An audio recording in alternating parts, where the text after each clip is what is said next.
Seguimos, pero quédate por allí también, Sí, porque estamos comunicados con el exsecretario justamente de Salud de la Nación, Adolfo Rubinstein. Adolfo, ¿cómo le va? Buenas tardes.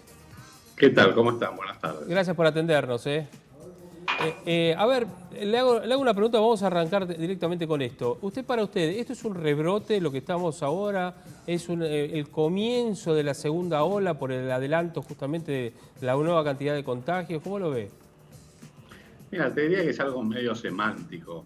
En realidad la primera ola nunca terminó.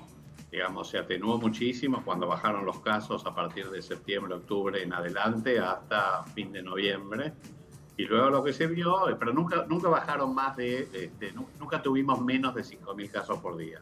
Después tuvimos un rebrote que ahora, digamos, afortunadamente pareciera estar estabilizado en cuanto al número de casos, que digamos que si bien quedaron a un nivel bastante más alto que el que tuvimos en el momento más bajo a fin de noviembre, no siguieron subiendo.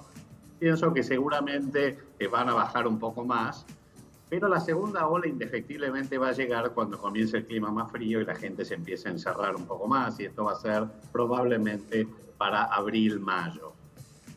para esa fecha entendemos debería haber buena cantidad de personas ya vacunadas, o eso es lo que tiene pensado el gobierno.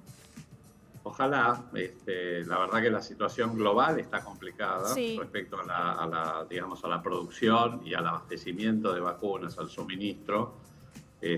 Tengo mis dudas de que tengamos una gran población vacunada para esa altura. Lo que sí espero es que al menos tengamos una buena proporción de población vulnerable vacunada para abril, mayo, cuando haga, digamos, mayo, junio, cuando haga eclosión la segunda ola, con lo cual lo que vamos a disminuir claramente son las complicaciones, las internaciones hospitalarias en terapia intensiva y las muertes, Claro. mucho más que los contagios. Sí, ahora, pero digo, con estas demoras en estos anuncios de 5 millones en enero, de 14 millones que iban a llegar en febrero y demás, ¿se puede armar un plan de vacunación cuando no hay una certeza de cantidad de vacuna que efectivamente se anuncie, se espere y lleguen? O que, Bueno, por ese es el ejemplo, una vez se puede anunciar, va a llegar 1 millón y llegan 700.000. Bueno, puede pasar, pero es una aproximación. No, es una buena pregunta la que haces. Creo que no, creo que ese es otro problema. Hay dos problemas acá, o tres problemas. El hecho de digamos, los problemas globales tienen que ver con las restricciones en la producción y en el abastecimiento por parte de todas las empresas farmacéuticas y de las instituciones de los gobiernos, como es el caso del Gamaleya en Rusia con la Sputnik. Eso Claro. no es un problema que, digamos, que nos atañe directamente, nos atañe, pero que no tengamos, o que el gobierno no tenga una responsabilidad directa. Claro. El segundo problema son los anuncios desmesurados, estos anuncios épicos que vamos a vacunar a 5 millones, a 10 millones, que mañana llegan, que antes de fin de año, y que el problema es que cuando estos grandes anuncios no se cumplen, generan frustración, enojo, desazón y desconfianza de la gente. Y el tercero, y yo creo que tan importante como los otros, es que como vos decís, es muy difícil iniciar un dispositivo de vacunación cuando no se cuenta con la cadena de suministros, digamos, y un horizonte de previsibilidad para saber cuándo van a llegar las dosis, porque lo que no se puede hacer es comenzar con la campaña, frenar, después volver a empezar, Claro. porque esto requiere una enorme cantidad de recursos y de aceitamiento logístico que no lo podés continuar y discontinuar permanentemente. ¿Usted cree que el plan de vacunación que se está pensando es correcto? Primero salud, después ir por los adultos mayores, digamos, esa escala que fueron armando. Sí, yo creo que las prioridades son correctas. Yo no estoy tan de acuerdo con el plan de vacunación de la provincia, donde priorizan los docentes, no los docentes de más de 60 años, ni los docentes con factores de riesgo. Los docentes que no tienen más de 60 años ni factores de riesgo, digamos, no son diferentes al cajero de un supermercado o a personal de seguridad o a alguien que tenga otro tipo de responsabilidades. Con lo cual ahí yo diciendo, pero en general, por supuesto, lo primero son los trabajadores de la salud, porque están en la primera línea de fuego con respecto a la lucha del COVID, y por supuesto la población, sobre todo los más de 80, los que tienen más de 70, los que tienen más de 60, de manera progresiva, y las personas con enfermedades crónicas como obesidad, diabetes, que se sabe que tienen muchísimo mayor riesgo. Bueno, pero los gremios dicen, Rubinstein, que ellos necesitan o quieren que se los vacune antes de comenzar la presencialidad por el tema de los contagios de los chicos, ¿no? Es decir, tener contacto con 20, digamos, 30 alumnos, eso puede provocar mayor riesgo de contagio y demás. En un horizonte, en un escenario de restricciones, sobre todo porque hay pocas vacunas, esto no es demasiado sustentable. No tienen más riesgo que otros. Justamente, los chicos se sabe que contagian muy poco, no son vectores de contagio y las escuelas no son foco de contagio, con lo cual no veo por qué tienen que tener prioridad por sobre, digamos, otros trabajadores que están mucho más expuestos. Ahora, el tema ahí pasa por presión de los sindicatos o de algunos sindicatos. Sí, Ese sí. es el... Sí, sí. Pero digo, a ver, los chicos, para ustedes, de acuerdo al estudio que hay, no son lugares o focos de contagio, teniendo en cuenta que son varias burbujas juntas que se transforman en una sola después. No, no es una opinión mía, es la evidencia científica, empírica, las recomendaciones de la Organización Mundial de la Salud, de UNICEF. No es que lo esté diciendo yo, es lo que se sabe. Afortunadamente los chicos no son, ni en las escuelas, son focos de contagio, más allá de que en algunas circunstancias pueda haber un brote, o si la situación epidemiológica desborda, por ejemplo, lo que ha pasado ahora en algunos países de Europa, las escuelas cierren por un corto periodo de tiempo. Pero eso no es porque las escuelas sean un foco de contagio, sino por la situación del contexto epidemiológico en el lugar. Sí. Ahora, ¿qué crees que ha pasado con Pfizer, los acuerdos con Pfizer, bueno, con AstraZeneca también? La Argentina es proveedora de materia prima, o por lo menos están los laboratorios acá, y así todo, ya ni se habla prácticamente de eso, se está esperando, pero no se habla, si bien hay un gran problema en el mundo de abastecimiento, ¿no? Con Pfizer no sabemos lo que pasó. Yo creo que el ministro de Salud debiera dar explicaciones, o el gobierno, porque han dicho que había pedido condiciones inaceptables, pero no sabemos realmente cuáles somos. Se hizo una ley casi a medida de Pfizer para la prórroga de la defensa de la inmunidad soberana, etcétera. No sé cuál es la razón, si esa cláusula de negligencia, pero bueno, debieran aclararlo, pero pareciera haberse caído el acuerdo comercial con Pfizer, a pesar de que el estudio, o una parte muy importante del estudio global que se hizo con la vacuna, se hizo en la Argentina. Y de hecho el investigador principal, que figura como primer autor de la publicación científica, es el doctor Fernando Pollack, que es argentino.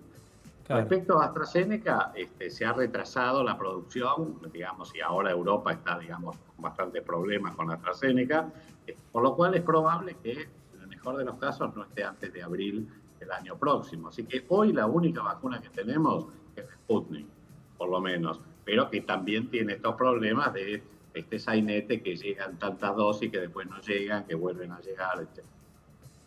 Y doctor, a ver, ¿qué piensa de lo que está pasando en Formosa? Porque también es eso, ¿no? Desde Formosa los funcionarios dicen, es más, algunas voces inclusive acá también, desde Buenos Aires, dicen que es un éxito, digamos, el protocolo establecido en Formosa, el cierre de todo, la cuestión vinculada a los aislados, lo que hemos visto, las críticas a Gilles Linfrán, el gobernador. Si el método para combatir la epidemia es violar de manera persistente los derechos humanos, me parece que esa no es la respuesta que se espera en una democracia como la que tenemos y la que ansiamos. Sí. Hay que tener equilibrios. Es como decir que uno entra a un cementerio y realmente no escucha ruidos y todo está en paz. Eso es absurdo.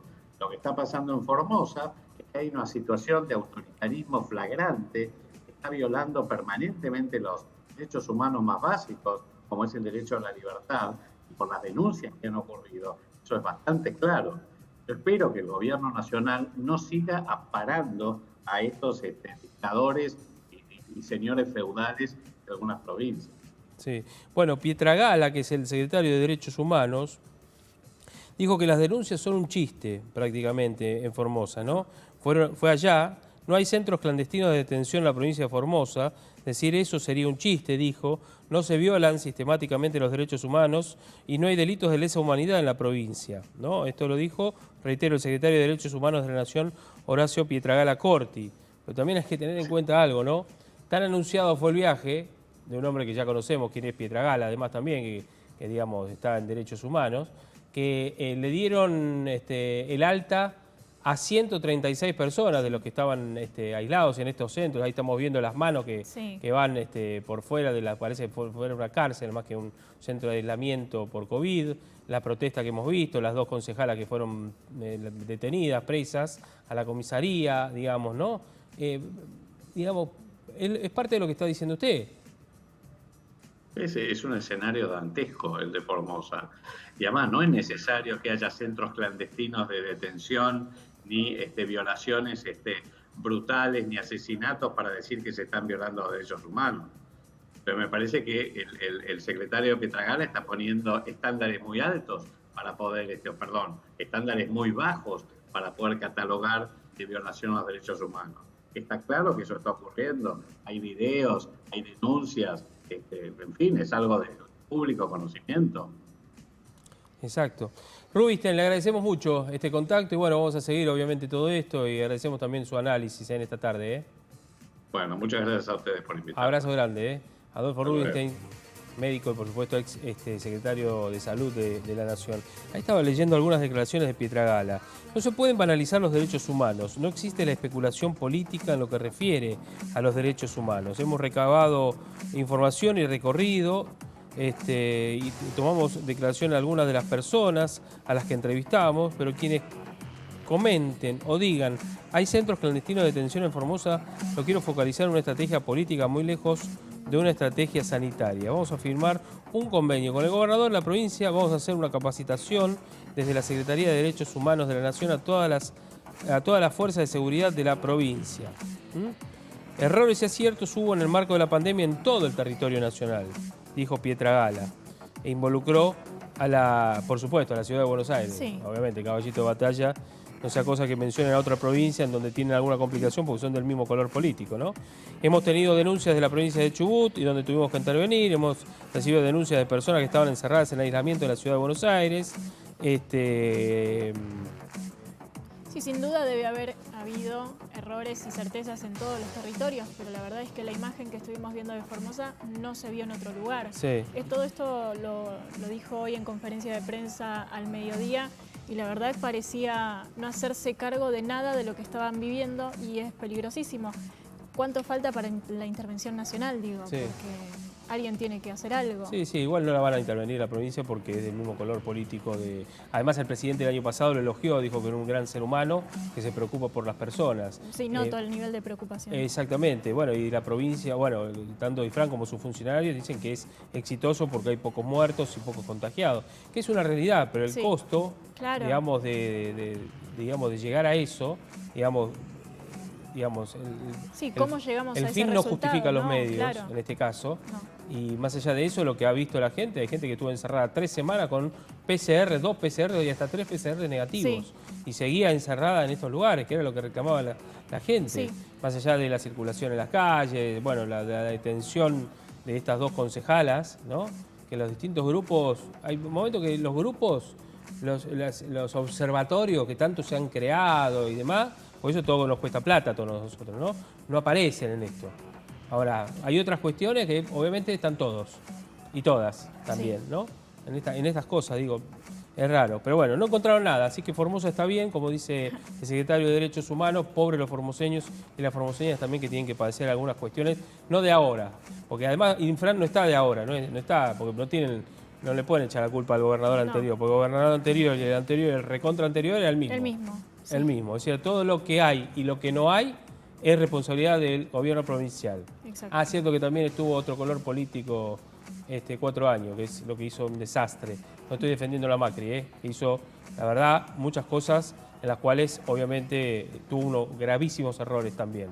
Pero digamos, la justificación de los últimos 4 años le sirve a la oposición o hoy al oficialismo para justificar cosas que han pasado del 2015 para atrás.